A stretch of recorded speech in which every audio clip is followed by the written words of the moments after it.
January 2002. Bitter cold gripped Cape Cod as winter winds howled across the isolated beaches of Truro, Massachusetts. On January 6th, at approximately 4:30 in the afternoon, a woman's scream pierced the quiet of a secluded neighborhood on Depot Road. What began as a welfare check by a concerned friend would uncover a crime scene so shocking it would grip the nation's attention for years. The discovery of fashion writer Christa Worthington's body, alongside her unharmed 2.5-year-old daughter, would launch an investigation that tested the limits of forensic science, divided a small community, and ultimately relied on the then controversial technique of DNA dragnet testing to solve. If you're interested in true crime cases that show how modern forensic methods changed criminal investigations forever, hit that like button and subscribe, because this case will show you how persistence and science can crack even the coldest trails. Christa Worthington was born on December 23, 1955, in Hingham, Massachusetts, to a prominent family with deep New England roots. Her father, Christopher Worthington, was a successful business executive and descendant of one of Cape Cod's oldest families. Her mother, Gloria, came from a wealthy background and raised Christa and her brother in an environment of privilege and high expectations. Standing at 5 feet 7 inches tall, Christa had striking blonde hair, blue eyes that friends described as intelligent and piercing, and a presence that commanded attention in any room. Christa was magnetic. Her childhood friend Susan Martin would later recall, "She had this way of making you feel like you were the most important person in the world when she talked to you. She was brilliant, confident, and unafraid to go after what she wanted." Her brother, Timothy Worthington, remembered, "Christa never followed anyone's rules but her own. Even as a kid, she marched to her own drummer. Our parents wanted her to fit into their society world, but she wanted adventure and meaning." Christa graduated from Vassar College in 1977 with a degree in English literature and immediately moved to New York City to pursue a career in journalism and fashion writing. By the mid-1980s, she had established herself as a respected fashion writer, contributing regularly to major publications including Women's Wear Daily, Glamour, Elle, and the New York Times. Her writing style was described as sharp, witty, and insightful. She covered Paris fashion shows, interviewed top designers, and lived the glamorous life that many young women dreamed about. Christa loved the fashion world, recalled her colleague Jennifer Ross. She understood that fashion wasn't just about clothes. It was about culture, identity, and self-expression. She could make a runway show feel like the most important thing happening in the world.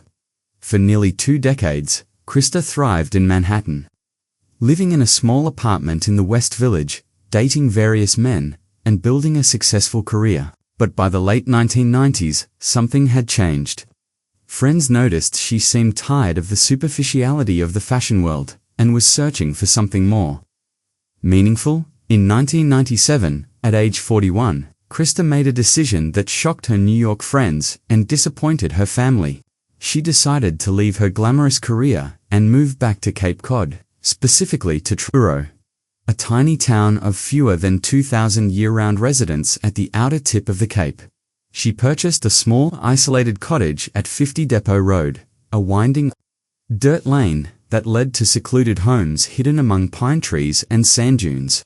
The cottage was modest, a grating old Cape Cod-style house with 2 bedrooms, a small kitchen, and large windows that let in natural light.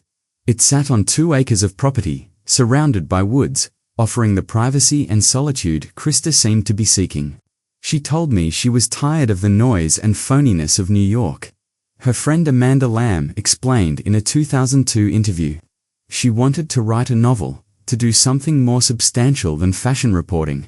She thought Cape Cod would give her the peace and inspiration she needed. Christa's life in Truro was dramatically different from her New York existence.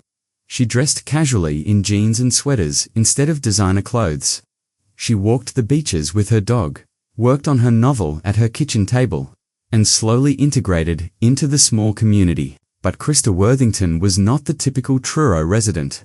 She was a single, educated, sophisticated woman living alone in a conservative, working-class town where many families had lived for generations.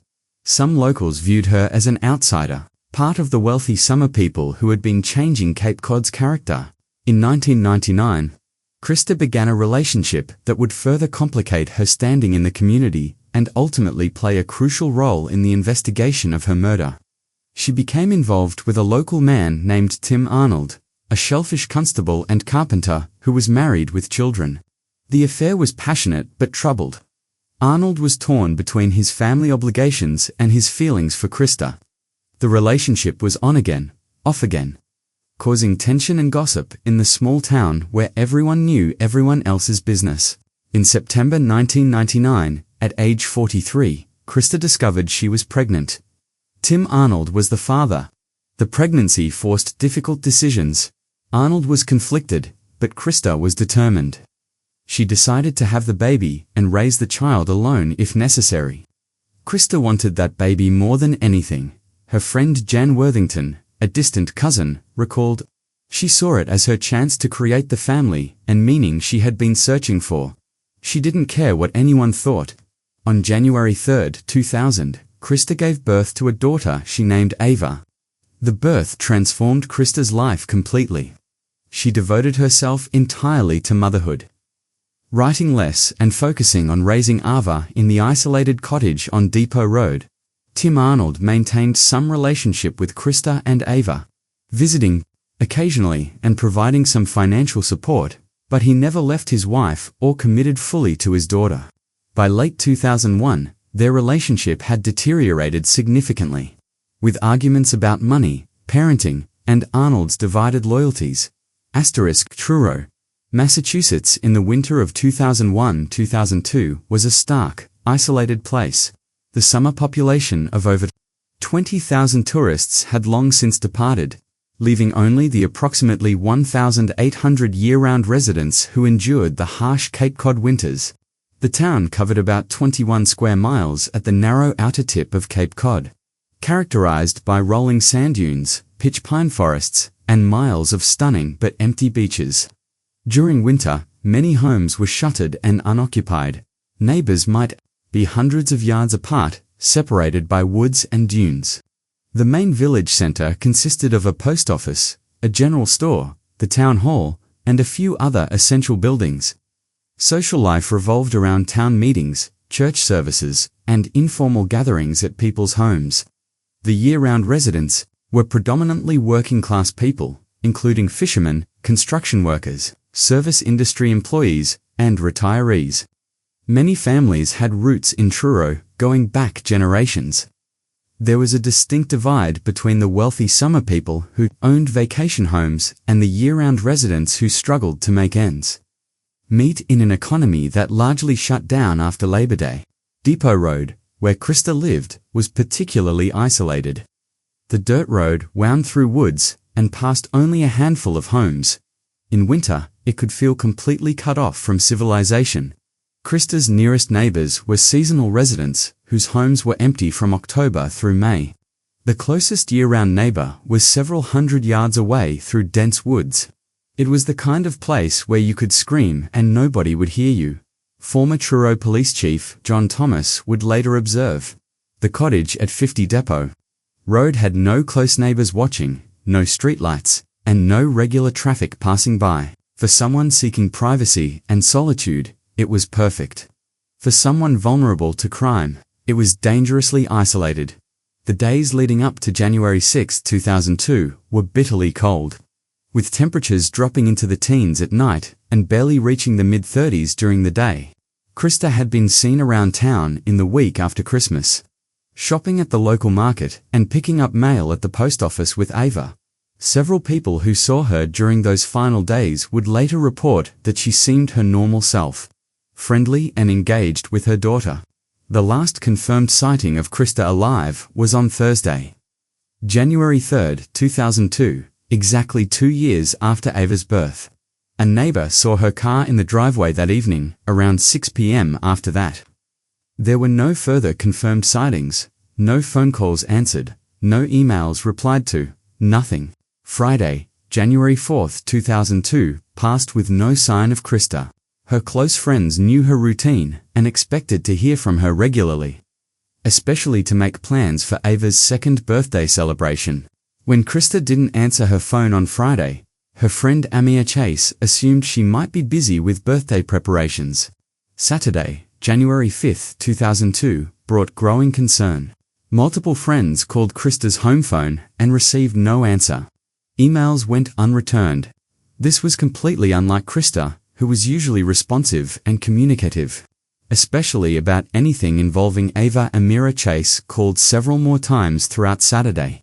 Growing increasingly worried, she knew Christa would never ignore calls on Ava's birthday weekend. Sunday, January 6, 2002, started with Amira Chase deciding she needed to check on her friend in person. At approximately 4 p.m., as the winter sun was beginning to set, Amira drove to 50 Depot Road. She pulled into the driveway and immediately noticed Christa's car was there, covered in several days' worth of undisturbed snow. The house was dark, except for one light visible through a window.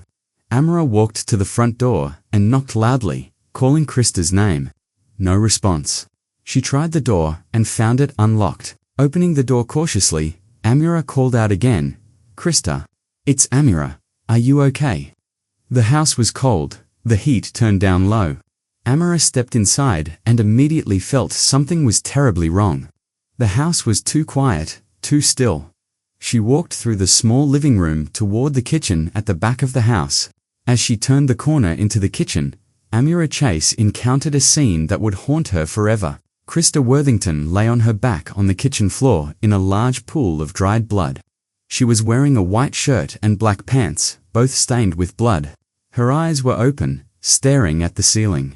It was immediately obvious she had been dead for days.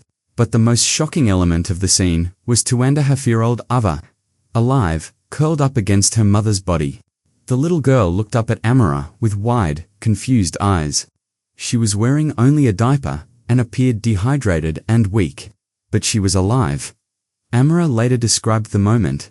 "I couldn't process what I was seeing. Christa was obviously dead, had been dead for days, and Ava was lying there with her. That baby had been alone in that house with her dead mother for maybe 2 or 3 days. I just grabbed Ava and ran outside and started screaming." Amira carried Ava out of the house to her car, wrapping the child in her own coat. She used her cell phone to call 911 at exactly 4:32 p.m. The 911 operator received a nearly hysterical call from Amira reporting that she had found her friend dead and the friend's daughter alive but in distress. Truro Police Department, consisting of only a handful of officers serving the small town, responded within minutes. Officer Robert Knott arrived first at 4:39 p.m. Followed quickly by Sergeant Robert Nunes. The officers entered the cottage and confirmed the scene. An ambulance arrived at 4:47 p.m. and paramedics examined Ava, who was suffering from dehydration and exposure to cold but had no physical injuries. She was transported to Cape Cod Hospital for evaluation and treatment. The Massachusetts State Police were immediately called in, as the Truro Police Department had never handled a murder investigation and lacked the resources and expertise for such a case. By 6 p.m., the small cottage on Depot Road was surrounded by police vehicles, ambulances, and crime scene investigation units. The crime scene told a story that was both brutal and puzzling. Christa's body lay on the kitchen floor, positioned on her back, with her arms at her sides. The medical examiner who arrived at the scene noted multiple stab wounds to her chest, torso, and back, indicating a violent, sustained attack. Preliminary examination suggested approximately 6 stab wounds, though the exact count would be determined during autopsy. The large amount of blood pooled beneath and around the body indicated she had died where she lay. The blood had dried and darkened, suggesting she had been dead for at least 2 to 3 days, likely since Thursday evening or Friday morning. January 3rd or 4th, physical evidence collected at the scene included a knife from Christa's own kitchen, found near her body, believed to be the murder weapon.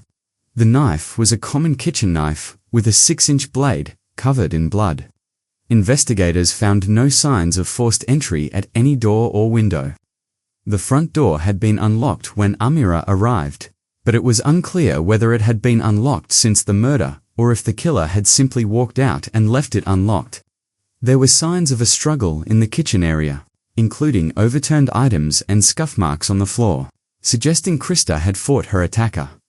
Most significantly, investigators collected biological evidence at the scene. Semen was found on Christa's body, specifically in the area of her vaginal cavity, indicating that sexual activity had occurred either immediately before, during, or possibly after the attack. This evidence would become the most crucial element of the entire investigation. The presence of semen raised immediate questions.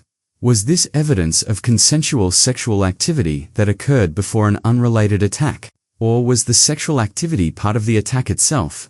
The answer to this question would shape the entire investigation.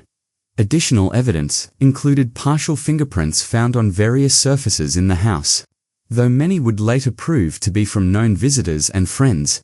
Fiber evidence was collected from Christa's clothing and from the floor around her body.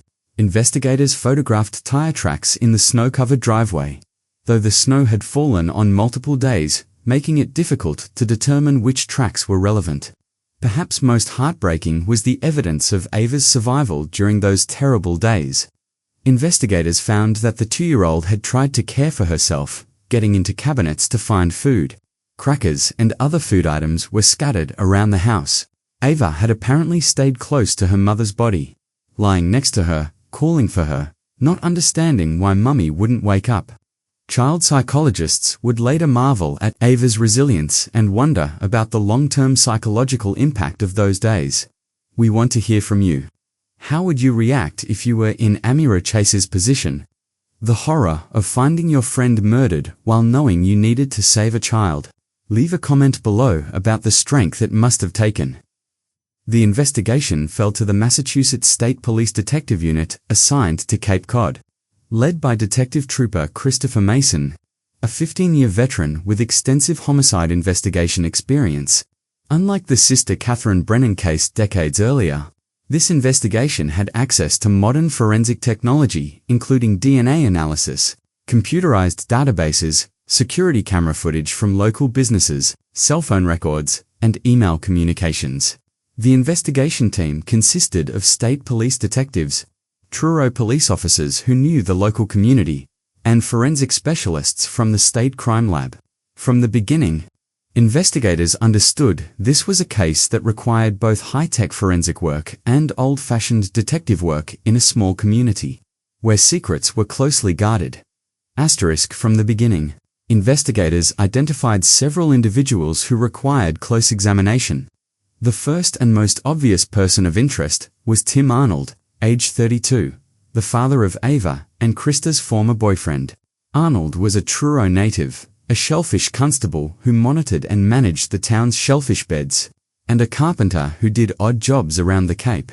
He was married to his high school sweetheart, Jennifer, with whom he had 3 children.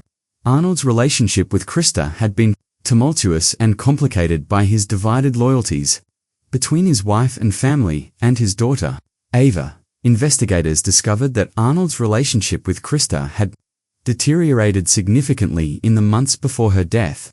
Friends reported that Christa had been pressuring Arnold for more financial support for Ava and more consistent involvement in their daughter's life. Arnold, meanwhile, was trying to maintain his marriage while dealing with the financial and emotional strain of supporting 2 families. Several witnesses reported seeing Arnold and Christa arguing in public in the weeks before Christmas 2001. A neighbor reported hearing raised voices from Christa's cottage in late December, though the neighbor couldn't confirm it was Arnold's voice. When questioned on January 7, 2002, Arnold stated his alibi for the likely time of the murder: Thursday evening, January 3rd through Friday, January 4th. He claimed he had been home with his wife and children on Thursday evening and had worked on a carpentry project at a home in Wellfleet, the neighboring town, on Friday during the day. His wife Jennifer confirmed he had been home Thursday night, though she acknowledged they slept in separate rooms and she could not account for every minute. The homeowner in Wellfleet confirmed Arnold had worked at his house on Friday, but could not specify exact times of arrival and departure. Investigators found Arnold's demeanor during questioning to be defensive and evasive. He initially denied having any recent contact with Christa, but when confronted with phone records showing multiple calls between them in late December, he admitted they had spoken but claimed the conversations were only about Ava and logistical arrangements. Most significantly, when asked to provide a DNA sample, Arnold initially refused, saying he needed to consult with an attorney. This refusal immediately raised red flags for investigators. Arnold's connection to the victim was intimate and recent. His relationship with her was troubled and involved significant conflict. His alibi was only partially verified, and his refusal to provide DNA without an attorney suggested he had something to hide.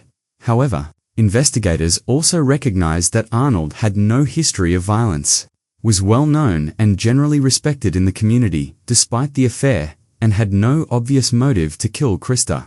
Killing her would not solve his problems. In fact, it would create massive new problems regarding custody and support of Ava. After several weeks of intensive investigation and mounting public pressure, Tim Arnold voluntarily submitted to a DNA test in late January 2002. The results came back in February 2002 and excluded him as the source of the semen found at the crime scene. This exclusion did not completely eliminate him as a suspect in the murder itself, as prosecutors theorized that perhaps Christa had consensual sex with someone else before Arnold came and killed her. But the DNA exclusion significantly reduced law enforcement's focus on him as the primary suspect. The second major person of interest emerged from Christa's personal life. Investigators learned about Tony Jackett, age 42, a Truro native who worked as a commercial fisherman and shellfish harvester. Jackett was married with 5 children and had known Christa socially through the small Truro community. In the course of interviewing Christa's friends, investigators learned that Christa had confided to several people that she had a brief sexual relationship with Tony Jackett in late 2001, possibly as recently as December, just weeks before her death. When investigators interviewed Jackett in January 2002, he initially denied any sexual relationship with Christa, claiming they were just friendly acquaintances who occasionally saw each other around town. But when pressed and informed that friends had reported otherwise, Jackett changed his story, admitting to a brief sexual encounter with Christa in the fall of 2001. He claimed it was a one-time mistake, that he felt guilty about betraying his wife, and that he had ended any inappropriate contact with Christa after that incident. He denied any sexual contact in December 2001 or January 2002. Jackett stated his alibi for January 3rd and 4th was that he had been home with his family on Thursday evening and had worked on his fishing boat at Pamet Harbour on Friday. His wife Susan initially supported this alibi, but investigators noted she seemed uncertain and uncomfortable during questioning. Neighbors reported seeing Jackett's truck in his driveway on Thursday evening, but no one could definitively confirm his whereabouts during the entire night or early morning hours.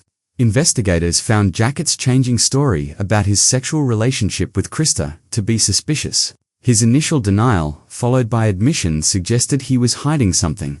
However, like Arnold, Jackett had no history of violence and no obvious motive to murder Christa. When asked to provide a DNA sample in January 2002, Jackett also initially refused, consulting with an attorney. This refusal further raised investigators' suspicions. After several weeks and mounting pressure, Jackett finally agreed to provide a DNA sample in February 2002. Like Arnold's, Jackett's DNA test came back excluding him as the source of the semen found at the crime scene. Investigators were frustrated. They had 2 men who had admitted to sexual relationships with Christa, both with weak alibis and initial refusals to provide DNA, yet neither matched the biological evidence from the crime scene. A third person of interest emerged from a different angle of investigation. Keith Amato, aged 37, was a local carpenter and handyman who had done some work on Christa's cottage in 2000 and 2001. Several people mentioned Amato's name to investigators, suggesting that he had expressed interest in Christa and had been seen near her. property on multiple occasions even after his work was completed. When investigators interviewed Amato in late January 2002, he acknowledged doing carpentry work for Christa, but denied any personal relationship beyond professional interactions. He claimed he had not been to a property since completing a project in the summer of 2001. However, neighbors reported seeing a truck matching Amato's vehicle near Depot Road in late December 2001. Though they could not confirm dates or times with certainty, Amato stated his alibi for January 3rd and 4th was that he had been working on a construction project in Provincetown, the town at the very tip of Cape Cod. The contractor confirmed Amato had worked on that project, but again, could not account for every hour, especially evening and night hours. Amato agreed to provide a DNA sample without hesitation, which investigators viewed as either a sign of innocence or confidence that any biological evidence he might have left could be explained. His DNA test also came back excluding him as the source of the semen from the crime scene. Additional persons of interest included several other local men who were known to have had some interaction with Christa, but none developed into strong suspects. Investigators also looked into the possibility that someone from Christa's past in New York might have harbored a grudge or obsession, but this avenue produced no viable leads. By March 2002, the investigation had essentially stalled.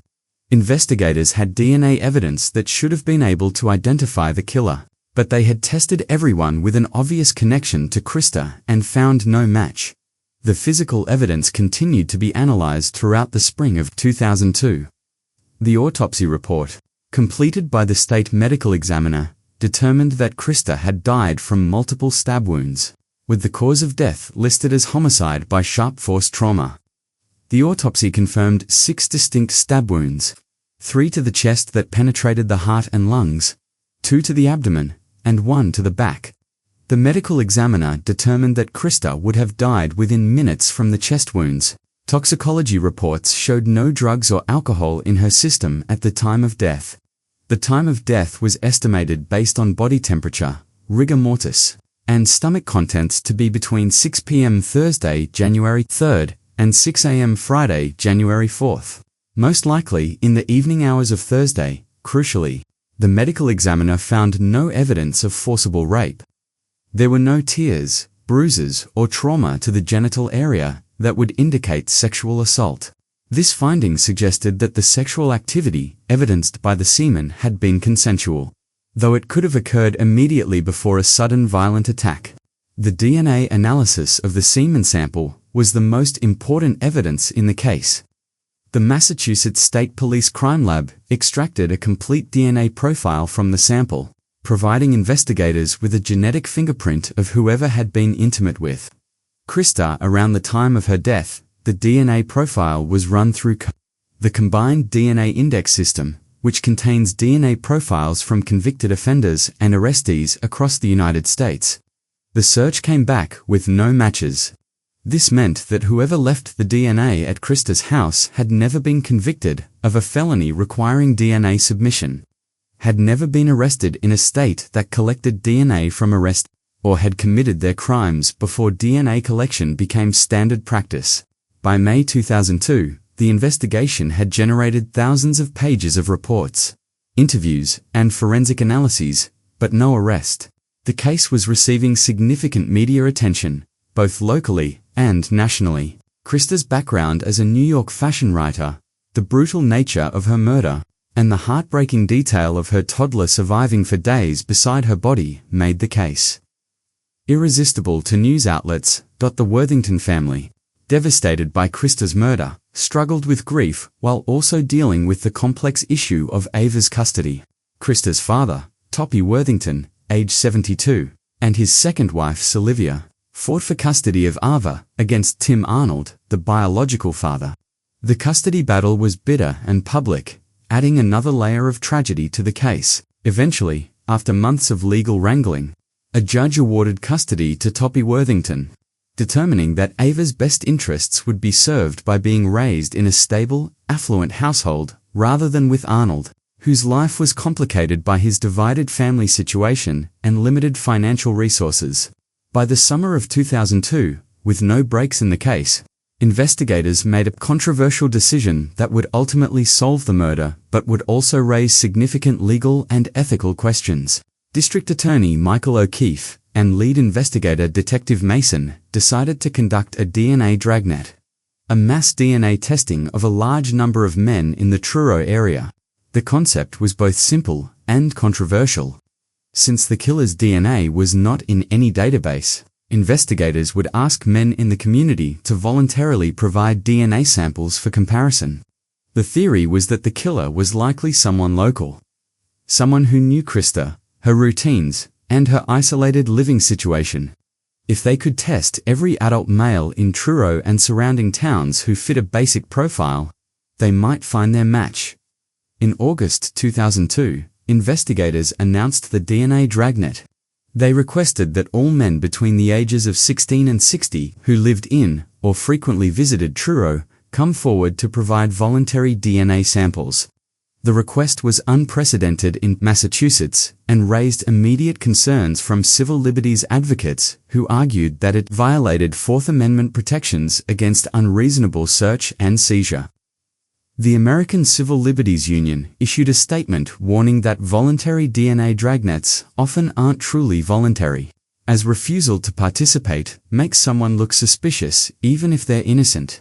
Despite the controversy, many men in Truro and surrounding communities agreed to participate. In late August and September 2002, a DNA collection center was set up at the Truro Town Hall, and men lined up to provide cheek swab samples. Over the course of several weeks, approximately 200 men provided DNA samples. Each sample was processed and compared to the DNA profile from the crime scene. None matched. Investigators were disappointed but not defeated.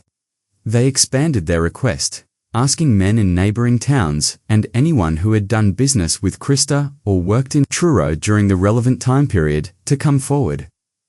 By December 2002, nearly a year after Christa's murder, approximately 400 men had been tested, and still no match had been found. The investigation seemed hopelessly stalled again.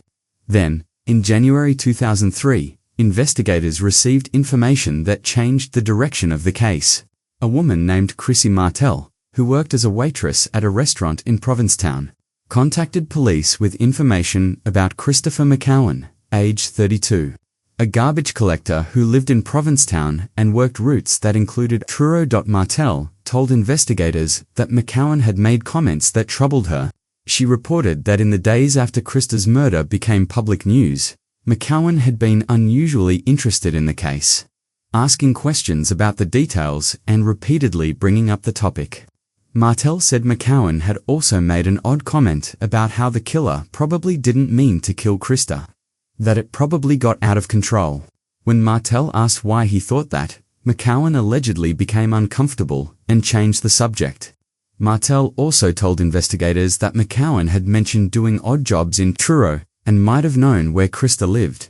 Investigators immediately focused on Christopher McCowen. Background checks revealed that McCowen was a lifelong Cape Cod resident, born and raised in Provincetown. He worked for a trash collection company that serviced homes in Truro, Wellfleet, and Provincetown. McCowen had a criminal record, including prior arrests for larceny and breaking and entering, though no violent crimes. He had served short jail sentences for theft-related offenses. School records showed McCowen had struggled academically and had been in special education programs. Psychological evaluations from his youth indicated he had learning disabilities and functioned at a below-average intellectual level. Most importantly, investigators discovered that McCowen's trash collection route included Depot Road. He would have known Christa's house, her isolated location, and potentially her routines. When detectives interviewed McCowen on January 15, 2003, he initially denied ever being inside Christa's house or having any personal interaction with her beyond possibly seeing her when picking up trash. He claimed he barely knew who she was. But when pressed about whether he had participated in the DNA dragnet, McCowen admitted he had not, saying he didn't want to get involved in police business. Detectives asked McCowen if he would be willing to provide a DNA sample to eliminate himself as a suspect. After consulting with the detectives and being told that refusing would make him look suspicious, McCowen agreed to provide a cheek swab sample on January 16, 2003. The sample was rushed to the state crime lab for analysis. On January 23, 2003, the results came back. Christopher McCowen's DNA matched the semen sample from Christa Worthington's body. The match was conclusive, with a probability of random match calculated at less than 1 in 1 trillion. On January 25, 2003, just over 1 year after Christa's murder, Massachusetts State Police arrested Christopher McCowen at his apartment in Provincetown. He was charged with murder in the first degree, aggravated rape, and burglary. The arrest brought relief to the Worthington family and to the Truro community, but it also raised troubling questions about the case that would plague the prosecution for years. What time is it where you're watching this? Think about how investigators worked around the clock for over a year, testing hundreds of men, before finally finding the one match that solved everything. Christopher Malcolm McCowen was 33 years old at the time of his arrest in January 2003.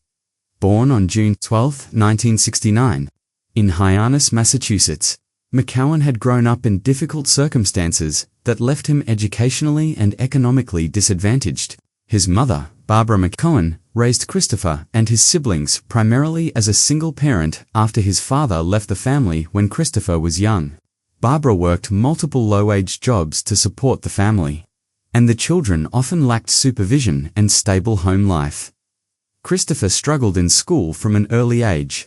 Educational records showed he was diagnosed with learning disabilities and had an IQ measured in the low 80s.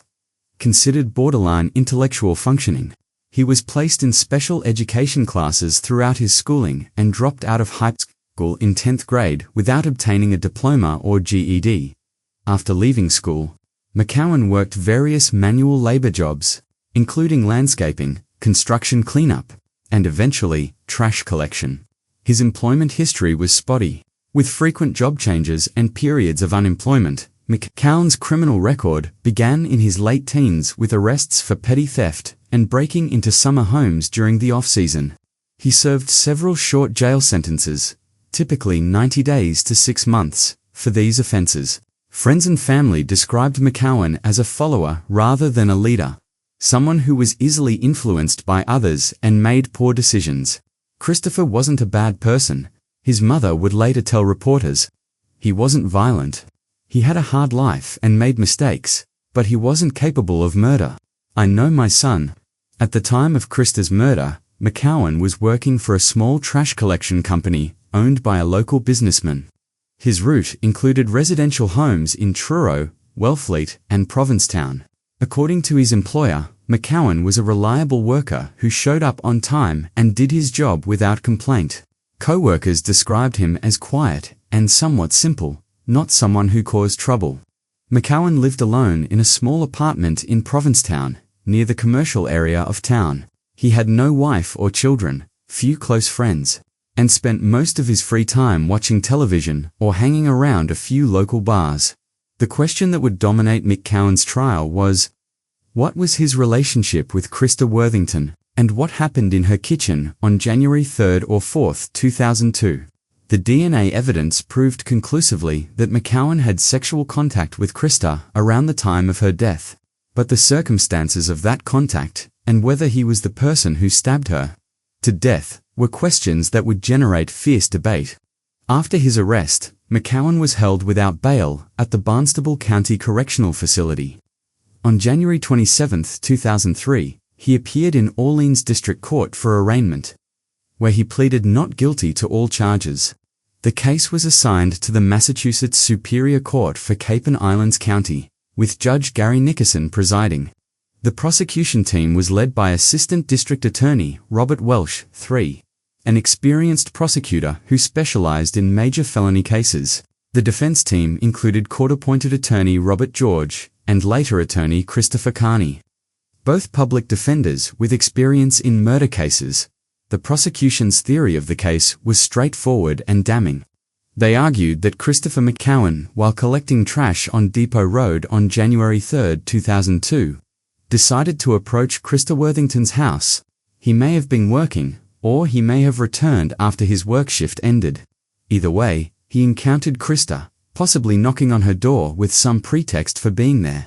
Once inside the house, McCowen sexually assaulted Christa, and when she fought back, or threatened to report him, he grabbed a knife from her kitchen and stabbed her repeatedly, killing her. He then fled, leaving Ava alive in the house.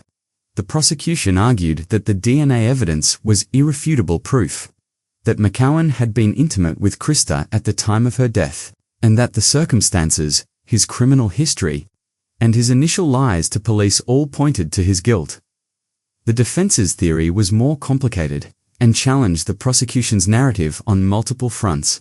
Defense attorneys argued that McCowen had indeed had sexual contact with Christa Worthington, but that it had been consensual. They claimed that McCowen and Christa had developed a secret relationship, that Christa had been attracted to McCowen despite their different social classes, and that they had met for sexual encounters on multiple occasions. The defense argued that on January 3, 2002, McCowen went to Christa's house for a consensual sexual encounter, and afterward he left.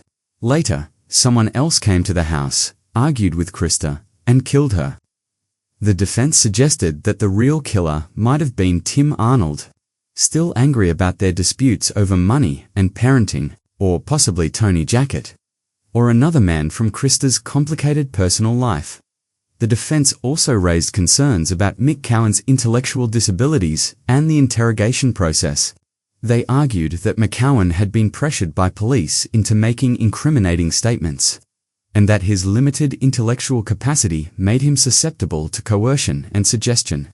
They filed motions to suppress any statements McCowen had made to police, arguing they were not truly voluntary given his cognitive limitations and the intimidating circumstances of police interrogation. The legal proceedings moved slowly through 2003 and 2004 as both sides prepared for trial. The prosecution sought to introduce evidence of McCowen's prior criminal history to show a pattern of breaking into homes and violating boundaries. The defense fought to exclude this evidence, arguing it was prejudicial and not probative of the current charges. Judge Nickerson held numerous pretrial hearings on evidentiary issues, motions to suppress, and procedural matters. The trial date was set, postponed, and reset multiple times as the complexity of the case became apparent. Meanwhile, the case continued to generate intense media coverage. National television programs including 48 Hours, Dateline NBC, and 2020's produced segments on the Worthington murder. Focusing on the dramatic elements, the fashion writer who left New York for Cape Cod, the brutal murder, the toddler surviving beside her mother's body, the love triangle with married men, and the DNA dragnet that finally caught the killer. Christa's life and death became a cultural touchstone. Inspiring magazine articles, a book by investigative journalist Maria Fluke titled Invisible Eden, a story of love and murder on Cape Cod, and endless speculation about what really happened in that isolated cottage. Public opinion was divided. Many people in the community believed McCowen was clearly guilty, pointing to the DNA evidence as irrefutable. But others, particularly some civil rights advocates and people who knew McCowen, raised doubts about whether he was capable of the sophisticated planning and violence required to commit such a crime. Some observers noted that the case involved a wealthy white woman and a poor black man with learning disabilities, and they questioned whether racial and class biases had influenced the investigation and prosecution. The trial of Christopher McCowen finally began on October 3, 2006, nearly 5 years after Christa's murder. The trial was held in Barnstable Superior Court, with Judge Gary Nickerson presiding. A jury of 12 citizens plus alternates was selected after extensive voir dire questioning to ensure they could be impartial despite the massive media coverage. Assistant District Attorney Robert Welsh delivered the prosecution's opening statement, walking the jury through the timeline of events and emphasizing the DNA evidence. The defendant's DNA was found inside Christa Worthington's body at the time of her death, Welsh stated. There is no innocent explanation for that evidence. Christopher McCowen raped and murdered Christa Worthington, and the science proves it beyond any reasonable Doubt defense attorney Robert George countered in his opening statement by acknowledging the sexual contact, but arguing it was consensual and that someone else committed the murder. Christa Worthington had a complicated personal life, George told the jury. She had relationships with multiple men, including married men. Yes, Christopher McCowen was one of those men. But having consensual sex with someone does not make you their murderer. The prosecution's case took several weeks to present. They called over 40 witnesses, including Amira Chase, who described finding Christa's body and little Ava beside her, breaking down in tears on the witness stand. The medical examiner testified about the autopsy findings and the cause of death. Forensic experts explained the DNA testing process and the conclusive match between McCowen and the crime scene evidence. State police investigators testified about the investigation process, the DNA dragnet, and McCowen's initial denials before his DNA was tested. The prosecution also called witnesses who testified that McCowen had made suspicious comments after the murder, including Chrissy Martell, who recounted McCowen's odd statements about the killer probably not meaning to kill Christa. Another witness testified that McCowen had been seen driving on Depot Road in early January 2002, despite having no legitimate reason to be there on his off. Crucially, the prosecution presented evidence that McCowen had initially lied to police, denying any personal contact with Christa, which the prosecution argued showed consciousness of guilt. The defense's case, presented over approximately 1 week, focused on creating reasonable doubt about McCowen's guilt in the murder itself. Defense attorneys called witnesses who testified about Christa's relationships with Tim Arnold and Tony Jackett, emphasizing the conflicts and tensions in those relationships. They called a forensic expert who testified that the lack of trauma to Christa's genital area supported the conclusion that sexual activity had been consensual rather than forced. The defense also called a psychologist who evaluated McCowen and testified about his limited intellectual functioning, arguing that he was not capable of the planning and sophistication that would be required to commit this crime and evade detection. Most controversially, the defense attempted to implicate Tim Arnold directly as an alternative suspect. They presented evidence that Arnold had a motive: financial and custody disputes with Christa, opportunity his alibi had gaps, and capability physical strength and knowledge of Christa's routines. Defense attorneys argued that Arnold could have come to Christa's house after McCowen left, argued with her, and killed her in a rage. The prosecution vehemently objected to this defense strategy, arguing that Arnold had been cleared by DNA evidence and that the defense was simply trying to confuse the jury. Christopher McCowen did not testify in his own defense. His attorneys made the strategic decision that putting him on the stand would expose him to devastating cross-examination given his limited verbal and intellectual abilities. Without hearing from McCowen himself, the jury had to rely on the competing narratives presented by prosecutors and defense attorneys. After all, evidence was presented, both sides delivered closing arguments. The prosecution emphasized the DNA evidence and McCowen's lies, arguing that the totality of evidence proved guilt beyond a reasonable doubt. The defense emphasized the lack of physical evidence, connecting McCowen to the stabbing itself, and the viable alternative suspects who had stronger motives and relationships with Christa. Judge Nickerson instructed the jury on the law, explaining that they must find McCowen guilty beyond a reasonable doubt on each charge. On October 26, 2006, after approximately 3 days of deliberation, the jury returned its verdict. They found Christopher McCowen guilty of murder in the second degree, aggravated rape, and burglary. The verdict of second-degree murder rather than first-degree suggested the jury believed the killing was not premeditated but occurred in the heat of the moment. McCowen showed no visible reaction as the verdict was read. His mother, sitting in the courtroom, sobbed quietly. On November 16, 2006, Judge Nickerson sentenced Christopher McCowen to life in prison without the possibility of parole. The life sentence reflected the mandatory punishment for murder in the second degree, with additional charges of rape and burglary. McCowen was transported to the Massachusetts Department of Correction to begin serving his sentence. The Worthington family released a statement expressing relief that justice had finally been served for Christa. Though they acknowledged that no verdict could bring her back or repair the damage done to Ava, who was then almost 7 years old and being raised by her grandfather Toppy.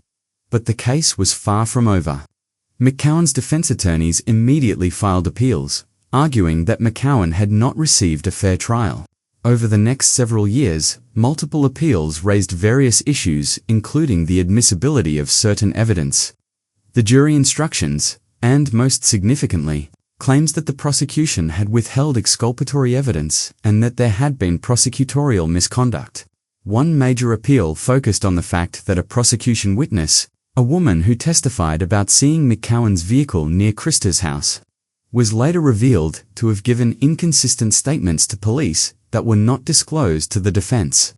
Defense attorneys argued this was a Brady violation, referring to the Supreme Court case that requires prosecutors to turn over all evidence favorable to the defense in 2013.